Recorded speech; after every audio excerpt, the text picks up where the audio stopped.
Assalamualaikum warahmatullahi wabarakatuh.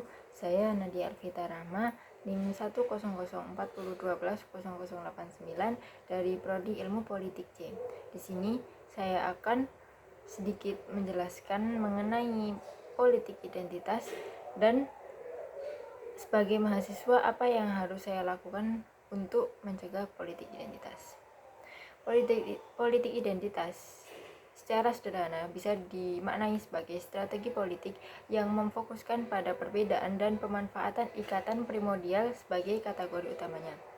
Ikatan primordial sendiri merupakan suatu perasaan-perasaan yang dimiliki oleh seseorang yang dapat menjunjung tinggi ikatan sosial yang berupa nilai-nilai, norma, dan kebiasaan-kebiasaan yang bersumber dari etnik, ras, tradisi, agama, dan kebudayaan yang dibawa sejak seorang individu baru dilahirkan ke dunia. Politik identitas umumnya mengacu pada subset politik di mana kelompok orang dengan identitas ras, agama, etnis, sosial, atau budaya yang sama berusaha untuk mempromosikan kepentingan atau kepentingan khusus mereka sendiri. Contoh politik identitas yang ada di Indonesia adalah pada pertarungan Pilkada Maluku Utara terkait isu primordial memilih putra daerah atau pendatang baru atau bukan putra daerah. Sementara di daerah lain terjadi pada Pilkada DKI Jakarta yang memanfaatkan identitas dengan isu etnis seperti pribumi versus non-pribumi dan isu agama Islam versus Kristen. Dan kasus seperti ini juga terjadi pada Pilkada di Kalimantan Barat yang menyangkut pertarungan antara etnis Melayu dan etnis Dayak. Temuan yang sama juga telah banyak diungkap oleh berbagai peneliti yang lain. Sebagai bahan renungan pada banyak kasus pilkada yang telah ditemukan, terjadi polarisasi pertarungan dengan menggunakan politik identitas. Hal ini sungguh sangat membahayakan bagi keberlangsungan proses demokrasi di Indonesia, karena dengan adanya polarisasi menjadikan seseorang tidak memiliki satu tujuan yang sama, jadi memiliki tujuan yang berbeda-beda sehingga mereka akan bertabrakan dan menyebabkan konflik yang dapat mengganggu keberlangsungan demokrasi dan menyebabkan perpecahan antar bangsa.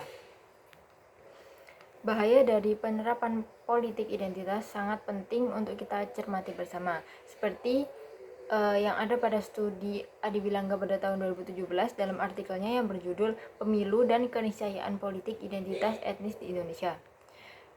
Dalam tinjauan teoritisnya menyatakan bahwa bahaya yang ditimbulkan dari politik identitas etnis tidak hanya menjadi ancaman terhadap keberlangsungan demokrasi, namun lebih jauh lagi dapat menyebabkan masyarakat terpecah belah dan mengarahkan negara pada keadaan failed state atau negara yang gagal. Tentu hal ini semua tidak kita inginkan. Untuk itu perlunya upaya bersama dari semua lapisan komponen masyarakat untuk melakukan perlawanan terhadap penggunaan politik identitas. Pendekatan yang dipilih dapat berupa pencegahan dan penindakan. Keterlibatan ini tidak hanya dilakukan oleh penyelenggara pemilu, namun juga dapat dilakukan oleh pemerintah dan berbagai kelompok masyarakat. Saya sebagai mahasiswa sangat menolak adanya politik identitas, sebab politik identitas bisa menjadi cikal bakal perpecahan bangsa. Apalagi Indonesia merupakan negara yang memiliki berbagai ras, etnis, agama, dan perbedaan yang lainnya. Sebagai mahasiswa, ayo kita bersama-sama untuk melakukan pencegahan sebagai bentuk perlawanan atau penolakan adanya politik identitas dengan melakukan sosialisasi secara masif terhadap pentingnya memilih pemimpin dengan pendekatan dan mari kita junjung tinggi semboyan kita Bhinneka Tunggal Ika untuk saling menghargai perbedaan yang ada di negara kita ini dengan tanpa menyinggung satu sama lain. Dengan kita bersama-sama menjunjung Bhinneka Tunggal Ika akan tercipta kesatuan yang harmonis dan menjadikan negara kita menjadi negara yang aman, tentram, dan makmur. Salam toleransi. Sekian dari saya. Maaf apabila ada kata. Wassalamualaikum warahmatullahi wabarakatuh.